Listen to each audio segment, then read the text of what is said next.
Hola, buenas tardes a todos. Les damos la bienvenida al Museo de Henan para este programa especial, parte de la edición 2025 del viaje a la civilización china en la provincia de Henan. Soy Wang Xiaochuan de CGTN en español. En los últimos días recorrimos varios lugares emblemáticos como las grutas de Longmen, el templo Shaolin y el jardín de bohemias de Luoyang, y también sitios de demostración de innovación y tecnología. Henan nos ha mostrado cómo convive la modernidad y la tradición en la China actual. Hoy 4 periodistas de América Latina nos compartirán sus opiniones sobre este viaje. Y aquí me acompaña señora Joana Cañizares, directora del medio de comunicación digital Tu Voz TV. Bienvenida. Y también Guillermo Platino, periodista del medio brasileño Brasil 247. Bienvenido. Y señor Jesse Pérez López, jefe de departamento de comunicación del periódico Glanma de Cuba. Bienvenido. Y señora Silvina Pachero, periodista del grupo Octubre y Página 12. Gracias. Bienvenidos. Muchas gracias. Comenzamos hablando de historia y la cultura. Estos días recorrimos lugares que nos conectan las raíces de la civilización china. Paseamos con Han Fu en la ciudad antigua de Luoyi, una memoria muy inolvidable. Y también visitamos al Museo Arlitou, que es cuna de la civilización china. En el templo Shaolin apreciamos una demostración de Kung Fu y Silvina, creo que también probaste algunos movimientos, ¿no? Pudimos apreciar primero en toda la zona de la parte, digamos, de museo, la filosofía Shaolin, que es la que después van a aplicar en el Kung Fu. Y ahí después que paseamos y conocimos un poco la filosofía Zen, que para nosotros, para Occidente, no está muy bien explicada, pero ahí pudimos realmente relacionar lo que es el Kung Fu, que es una práctica filosófica relacionada al museo, y que en realidad toda la parte arqueológica es donde nace, digamos, o donde empezaron a aprender los maestros que después van a desarrollar posteriormente la práctica del Kung Fu, que es una filosofía. Es una filosofía y una práctica física. Y ahí pudimos experimentar también el área escénica, porque realmente no es un deporte, o sea, tiene mucha relación con el arte, hasta termina siendo un baile. Realmente lo que es las escuelas de Kung Fu en China y cómo se van desarrollando también artísticamente, y que tienen una tradición muy antigua y que sin embargo ya en la civilización no desgastó esa tradición y se va amoldando a la modernidad. Y también pudimos apreciar que hay escuelas muy importantes de Kung Fu que prepara a jóvenes desde muy chiquitos y que después van por todo el mundo enseñando esta práctica. Y también me parece muy importante conservar la tradición y poder expandirla por el mundo. En Argentina hay Kung Fu, pero verlo en primera persona realmente fue increíble, y recomiendo mucho también para salir del formato de que a veces esa práctica se conoce por películas que no está bien explicado, o está un poco banalizado el tema, y me parece que los apasionados de la práctica del Kung Fu y del budismo tienen que venir a Henan, realmente.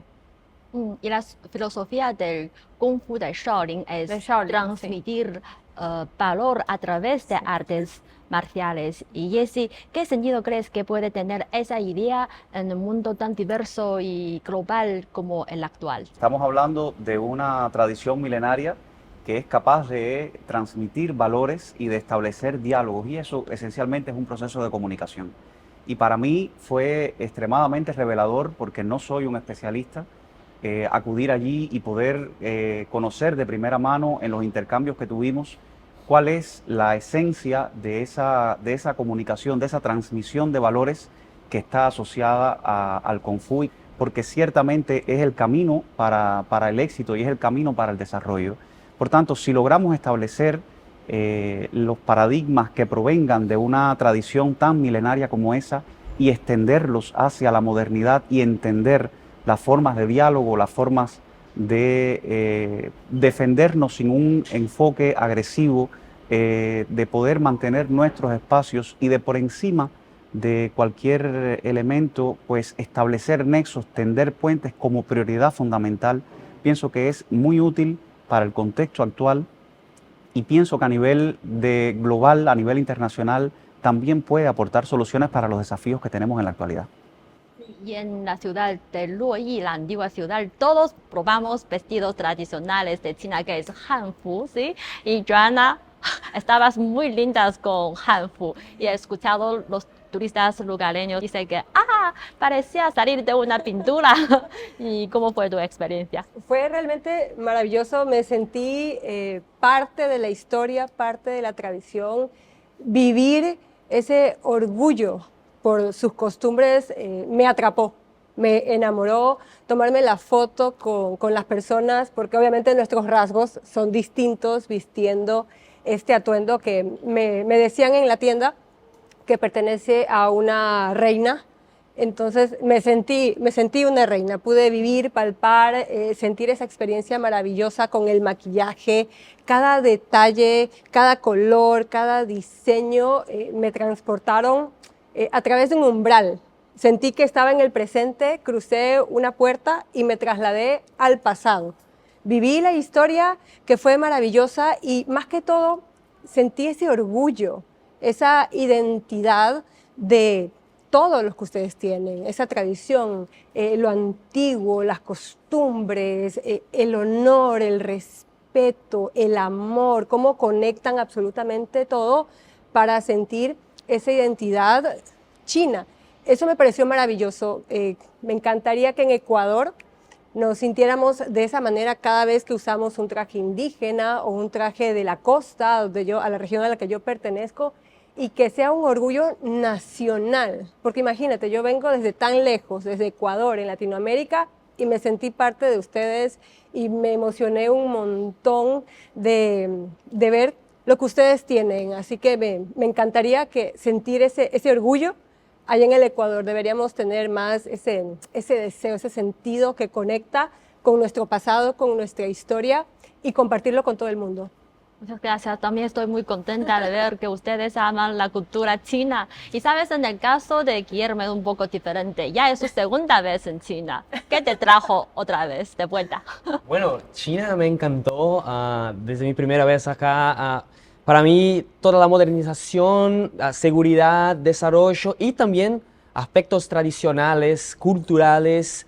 Todas las ciudades que visitamos nos deparamos con museos, mucha gente interesada en la historia, en la cultura.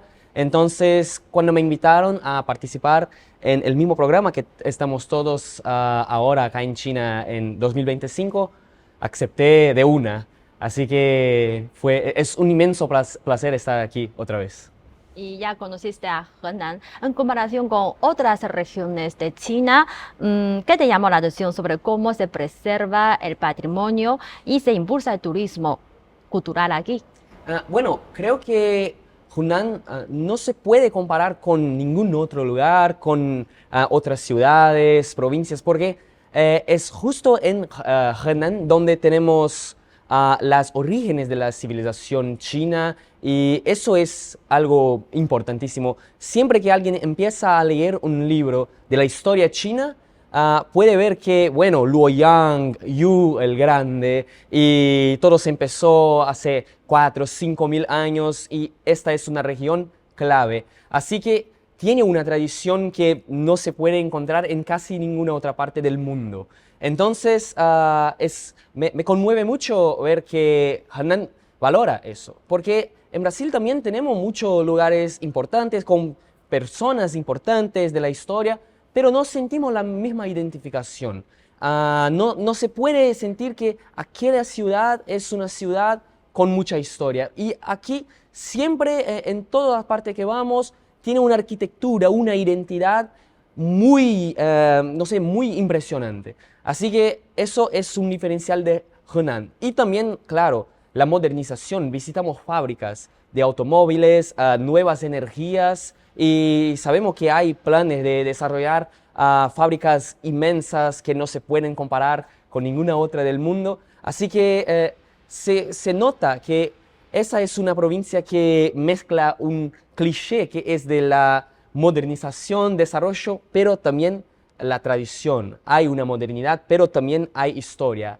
Y eso es muy importante porque no se puede jamás olvidarse de dónde se viene. Entonces, creo que Henan es un ejemplo único. Sí, Henan es un lugar muy especial. Y en la primera noche, cuando llegamos a Henan, fuimos a las grutas de Lomes por la noche. Y Joana, te vimos muy enfocada reportando los detalles enfrente de las grutas y pensando del caso de Ecuador y su patrimonio indígena, ¿crees que la experiencia de protección de patrimonio de China puede ofrecer ideas útiles para América Latina? Sin duda, me impresionó, sobre todo conocer las grutas en la noche, ¿no? Cada detalle, la iluminación, ese ambiente distinto, ceremonial, respetuoso, todo lo que conlleva tener esas estatuas. Algo que jamás me voy a olvidar es subir las escalinatas, ir cada escalón y de repente que aparezca la estatua del Buda de 17 metros. Cuando yo llegué a ese lugar sentí algo que me conmovió muchísimo, algo espiritual, algo imponente, majestuoso, que me encantaría llevarlo en mi mochila para Ecuador. Nosotros estamos en el centro del mundo. Quito, la capital de Ecuador, está en la mitad del mundo. Tenemos un edificio que la representa y yo quiero que la gente cuando nos visite en Ecuador, todos invitados, por favor, vayan a Ecuador, sientan esa vibra de estoy en el centro del mundo, en un país que está a la mitad de todo el planeta y que vivan esa experiencia que yo me llevo. Porque en realidad fue una emoción tan fuerte, tan potente, por eso intenté con mi cámara capturar cada detalle de las inscripciones, el tallado en piedra, cómo a través de la tecnología ustedes han logrado preservar cada escultura, cada estatua, es impresionante. Y Silvina, ¿cómo va ahora el desarrollo de la civilización china? ¿Qué similitudes o diferencias encuentra con los orígenes de las culturas latinoamericanas? Sí, a mí lo que más me impactó, digamos, es cómo, digamos, que también se dice que es el origen, porque cuando empiezan las excavaciones se encuentran que se fusionan muchas dinastías, entonces eso da, digamos, la visión de que hay mucha, digamos, mucha historia detrás de lo que se pensaba que había. Primero y principal, o sea, mi enfoque siempre que transmito, digamos, a mi país, la cultura china, es que Europa no es el centro, digamos, de la cultura, y eso me parece que también estar acá, para los que sabemos o que venimos estudiando, nos da un montón de herramientas para seguir comunicando esa idea eurocéntrica que hay que, digamos, escribir la historia un poco a contrapelo y decir que en China había otra historia mucho más antigua que la de Europa. Y en el museo a lo que nos va a acercar es a esto, o sea, que también entender por qué Henan es una de las provincias originarias o de las culturas más milenarias. Y también hay toda una historia que cuentan que los excavadores llegan a un espacio donde no se podía sembrar cultivos y era que abajo había una civilización, como en general terminan encontrándola, y yo creo que lo que demuestra la importancia de conservar y de la antropología, que la antropología como práctica, que no es una ciencia exacta, nos ayuda, no solamente la antropología, digamos, de objetos, también la antropología forense, como es este caso, no solamente se encuentran herramientas y nos da piedras, utensilios, etcétera, y eso nos da la dimensión de la antigüedad, sino también la antropología forense. A través de esa antropología nosotros sabemos qué enfermedades existieron, qué tipo de vida llevaban, la alimentación que también tenían. Entonces, la predisposición del gobierno a conservar eso no es algo del pasado, sino que es algo para el futuro. O sea, la modernización tiene que ver con ver para el pasado, para poder pensar el futuro. Sin esa proyección no hay futuro posible, no hay modernización, no hay cooperación, no existe nada de eso que está pasando hoy, es como la idea del sur global. Entonces me parece que mi objetivo de transmitir, sobre todo culturalmente, es que la cultura es todo, que la cultura es la revolución para un mundo y para un proyecto de países mucho mejores. Yo creo que en América Latina, pasé por Brasil, pasé por México. México es un país donde se conserva muy bien y que también trabajan muy fuertemente también la aculturación, digamos, que es otra palabra interesante. Y también en mi país hay espacios, no hay tanta antropología focalizada en Buenos Aires, que yo vivo en la ciudad, pero sí en las provincias.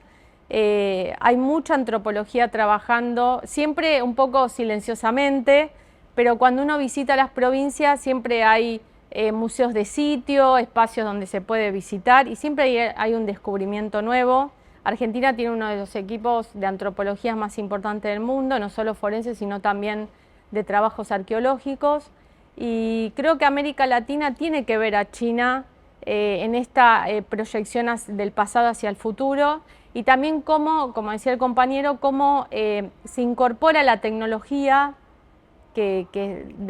con mucha avanzada para poder, digamos, que sea una herramienta para trabajar también en estos espacios, museos, y también cómo van los guiones del museo se van, digamos, mimetizando entre lo antiguo y la modernización, ¿no? Esto de pantallas digitales, o sea, me parece que hace que uno no se termine, digamos, de dejar el pasado para entrar en algo, podríamos decir, solamente digital. Así que me parece que el formato es muy interesante y bueno, y la idea, ¿no?, de museo y de proyecto cultural sumamente proyectable a América Latina. Sí, y ese viaje nos mostró cómo el legado histórico sigue presente en la vida actual. Y en Henan vimos cómo la tradición y la tecnología en China van de mano. La tecnología ya es parte de los sectores claves como la agricultura y la industria. Y fuimos a YTO y presenciamos tractores autónomos en plena acción. Y así en Cuba también se habla de modernizar el campo, ¿no? Ese ejemplo lo vimos en la fábrica de ITO, que fue muy revelador para mí, no solamente a título de la propia tecnología que vimos y de la implementación de soluciones autónomas para la agricultura, sino también por el legado que tiene esa fábrica y por cómo han sabido mantener una marca que es icónica para la cultura china y que está profundamente inspirada en elementos de la cultura de este país y la han sabido llevar durante décadas y atemperarla a cada uno de los diferentes momentos de la historia en función de perfeccionar la agricultura. A mí me llamó muchísimo la atención ver, por ejemplo, esa solución que constituye un tractor autónomo, pero también me llamó mucho la atención y fue para mí una experiencia que te puedo catalogar como inolvidable, poder participar y estar dentro de una de las líneas de ensamblaje, porque no se trata solamente del valor que puede tener la técnica, sino de los valores humanos que tienen las personas que garantizan esas producciones que se encuentran allí, que son un ejemplo de cómo China ha llevado sus símbolos y cómo ha llevado su fuerza en cuanto a la capacidad de trabajo a diferentes partes del mundo y particularmente a mi país y también a América Latina. Y además de YTO, también visitamos a la planta BYD, que es una marca muy famosa en China. Guillermo, ¿sabes el caso de BYD? Se dice que es como un manual vivo de la industria avanzada. ¿Qué crees que los países latinoamericanos pueden aprender de su tipo de, como que combina tecnología y manufactura inteligente? Estoy con mis compañeros, fue una experiencia inolvidable conocer la fábrica de BYD. BYD en Brasil es muy grande, 7 a cada 10 carros que se venden eléctricos en Brasil son de BYD, o sea, domina el mercado. Y creo que antes de aprender cómo mezclar la innovación con la industrialización, antes tenemos que aprender de industrialización, porque es algo que nos falta, es algo que en Latinoamérica todavía no somos muy fuertes. Por eso somos muy dependientes de otros países y ahora incluso China. Así que necesitamos tornarnos más fuertes, volvernos fuertes, industrializarnos, mejorar también nuestra capacidad de universidades, inversiones y después empezar a pensar un poquito en inteligencia, innovación, pero sí, creo que podemos aprender, por ejemplo, cómo tener un nivel de productividad más grande en nuestra industria que se está desarrollando. En Brasil, ahora las empresas chinas, las fábricas chinas también se están instalando en Brasil. Esto es algo muy importante para nosotros, no solo importar carros, no solo importar vehículos, pero también producirlos allá. Y para China eso también es importante. Así que vemos como algo muy positivo ese desarrollo que está empezando a moverse. Así que primero en Latinoamérica vamos a industrializarnos, después vamos a mezclar eso con innovación, con inteligencia, algo que China está haciendo ya hace algunos años. Y notas que en Brasil hay interés en cómo China equilibra el desarrollo y tradición. ¿Cómo lo explicarías usando el caso de Henan? Sí, hay mucho interés justamente por aquel cliché de que cuando se habla en China se habla de una civilización que mezcla la modernidad y tradición, la modernidad y historia, la modernización en las fábricas y en los edificios, todo muy elegante, pero también con una historia milenar. Y bueno, en Brasil hay una curiosidad muy grande. Los contenidos que se hacen más virales en Brasil son o de curiosidades de la historia china y estoy conociendo algún museo de 3000 años, de una historia de 3000 años, o conociendo algún edificio muy moderno que no se puede explicar. Y bueno, creo que Henan es un ejemplo perfecto. Por ejemplo, estamos en Zhangzhou, una ciudad que tiene una fábrica inmensa de BYD, pero también tiene templo Shaolin, que es de una historia de 1500 años, de la dinastía Wei del norte, y bueno, está ahí.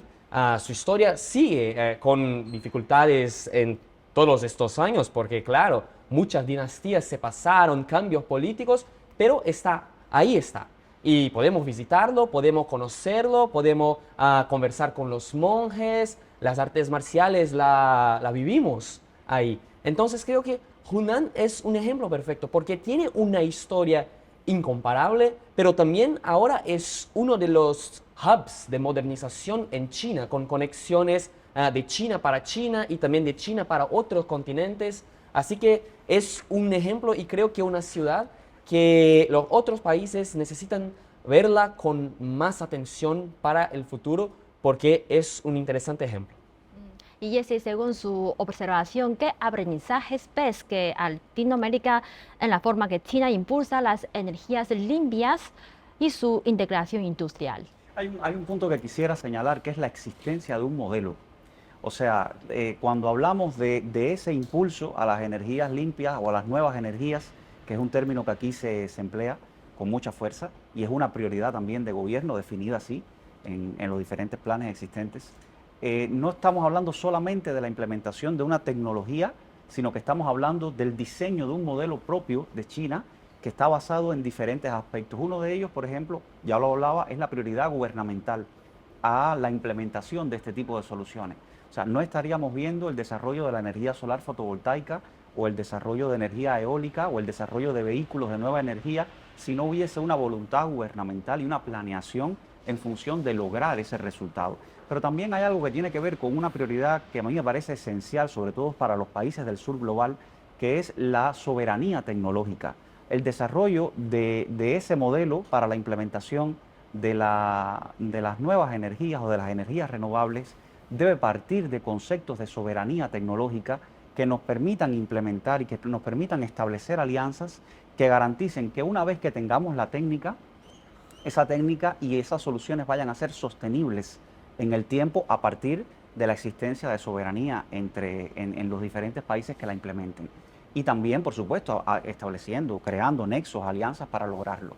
También hay otros elementos que me llaman mucho la atención, como por ejemplo la existencia de los diferentes marcos legales en los cuales todavía se trabaja. Nos lo han explicado, por ejemplo, en el caso del desarrollo de automóviles de nueva energía, que el propio desarrollo tecnológico propicia, impulsa que haya que desarrollar nuevos marcos para la introducción, para el desarrollo de las tecnologías que están aparejadas. En Cuba nosotros hemos tenido, gracias a la colaboración con China, un programa de desarrollo de energía solar fotovoltaica que también parte de esos elementos del modelo a los cuales me refería anteriormente, que es la prioridad gubernamental, la búsqueda de soberanía tecnológica y el establecimiento de alianzas para lograr dar soluciones a necesidades que en nuestros respectivos territorios puedan existir. Amigos, Henan nos recordó que modernizar no es romper con el pasado, sino encontrar nuevas formas de integrarlo, y esto también se puede encontrar en las zonas rurales, como en la aldea Matú. Vimos que cómo las zonas rurales se transforman y vimos pinturas campesinas, agricultura ecológica, diferentes formas de desarrollo que miran hacia el futuro sin perder el actual. Y Joana ha visto que ha tomado muchas fotos de las sonrisas de los lugareños, y en el caso de Ecuador también se hablan de revitalización rural, ¿sí? ¿Y qué viste de Matú que podría servir de inspiración para Ecuador? Fue algo maravilloso, es estar en el futuro viviendo en el pasado también. Esa combinación que me parece tan difícil de conectar, pero que ustedes lo han logrado.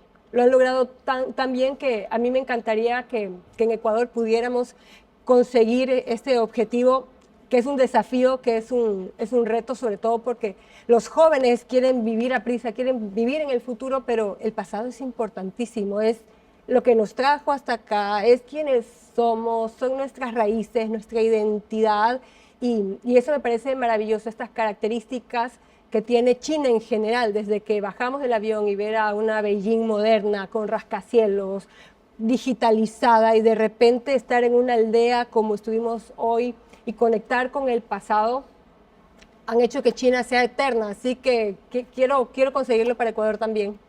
Con ese reto me voy. Bienvenida otra vez. Y Jessy, creo que ya preparas muchos reportajes durante este recorrido, ¿sí? Tuve la oportunidad de saber qué es lo que hay detrás de la historia de esa fábrica, y me parece fascinante contarlo a mis audiencias, o a las audiencias que tenemos.